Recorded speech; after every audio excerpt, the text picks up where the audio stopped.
Pinky. A pinky is what cost the Raiders the most important game of the season for them. A stinky little pinky. Derek Carr would probably kill to trade for my delicious pinky today. But guess what, Derek? You can't fucking have it. You can't have my fucking pinky. And now the Raiders and the Chiefs are tied at the top of the AFC West. Technically. But the Chiefs own that tiebreaker because the Chiefs have not lost to a divisional opponent yet.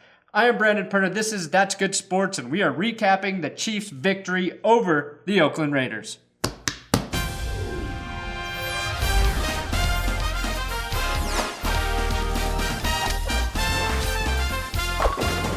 Check it. This episode is sponsored by CWHemp.com. Go there now to get your hemp oil with all of the beneficial cannabinoids to help you with pain management. I use mine for lower back problems. Check it now. Use the promo code That's Good for 10% off. Now, I said this in my prediction episode that the Kansas City Chiefs are the Denver Broncos in disguise.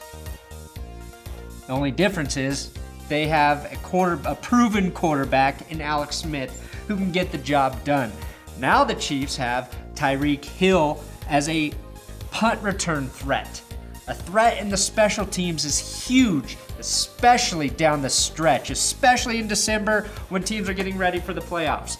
This game between the Chiefs and the Raiders, it really came down to Derek Carr's pinky. The stinky pinky cost him the game. He did not look accurate. I don't know why the hell Jack Del Rio and the offensive coordinator had him throw the ball 41 times. I understand that the Raiders got down early in this game, but you have a pretty good running back in Latavius Murray, and you really have a three-headed monster back there. It's not a monster, it's just you got three running backs you could use. I don't know why you don't try to help out your struggling quarterback with your run game. That's what cost the Raiders tonight. The Chiefs, on the other hand, let's see. Let's look at my notes here on my phone. All right. Tyreek Hill dominated the first half with his punt return for a touchdown.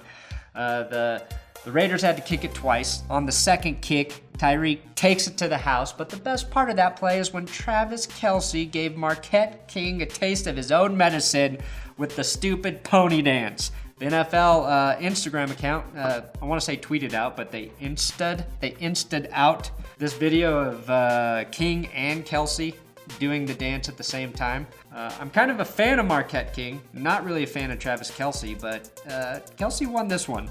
I don't want that anymore. So the crazy thing is the Chiefs turned the ball over 3 times in this game. 3 turnovers, and they held the Raiders to 6 points. So 2 field goals. It could have been a lot worse. Those could have been touchdowns. And the third field goal, the field goal that would have given the Raiders 16 points, they still would have lost, was the Marquette King fumble on the snap. Ooh, it's hard to dance like this, Marquette, if you can't catch the snap. That's why I have stopped trying to be cocky, because every time I do, immediately after I say or do something cocky, I fall on my face, I eat shit, and embarrass myself. That's why if you're going to be cocky, you have to back it up 100% of the time. And then at the end of the game, the Raiders had a chance to win this one. They were driving down the field. There's 2 minutes and 1 second left. They're in the red zone. It's 4th and 1, and oh no, your tackle. He false starts. False start cost the Raiders. Instead of 4th and 1, they have 4th and 6. They take a pass attempt. Chiefs secondary's too good. Knock it down. And the Chiefs are able to run out the clock in this game. And I go back, I know I sound like a broken record, but I go back to the stinky pinky. The pinky injury. The pinky injury. I know as a quarterback, that's important. Like when you throw a football, your pinky's important. When I throw the football, I drive with my pinky. But saying a football player is dealing with a pinky injury, there's no way to say that without making the person in question sound and look like a pussy. Even if it's a quarterback, and even if it's significant, he has a pinky injury. Oh no, does he? can't overcome the pinky injury. It's like the equivalent of a football player playing through a pinky injury is like your mailman delivering the mail with a paper cut. So now, what do the Broncos have to do? What does this mean for the AFC West? Well, Chiefs and Raiders are at the top. Broncos gotta win this week, and they have to beat the Tennessee Titans to have a chance to hang so that they can improve to 9-4. So the Chiefs and Raiders are 10-3. The Broncos play the Chiefs and the Raiders again. So really, the Broncos' destiny is in their own hands. I think the Chiefs are a better football team than the Raiders, although I will say if Derek Carr was healthy, I don't know who would have won that game. But I will bet on a team's defense every time, and I like the Kansas City Chiefs defense.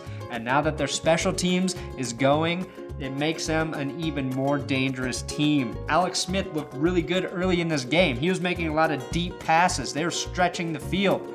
But then in the second half, what happens? That's what you got to question about the Chiefs. Like, if they get ahead, they can't just sit on that lead and be safe, or can they? That's what the Broncos did to win the Super Bowl last year. They just didn't turn the ball over, didn't make mistakes. Chiefs turned the ball over today.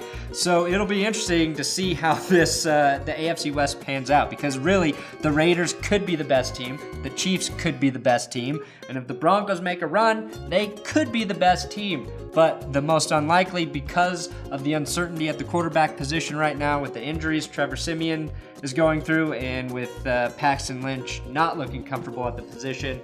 The AFC West, the only thing I forgot to mention were the Chargers. Because they have no chance.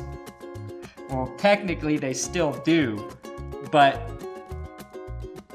I don't think they're going to make a run. Thanks for watching another episode of That's Good Sports. Make sure you subscribe here. You got to subscribe on YouTube, and then you got to share the fucking videos all over the internet, because that's how your video racks up views. And my views lately are low, guys. A little help would be nice. Follow me on Twitter at Brandon Perna. That was my fantasy alert saying my dad's team is up 10-6 thanks to Travis Kelce.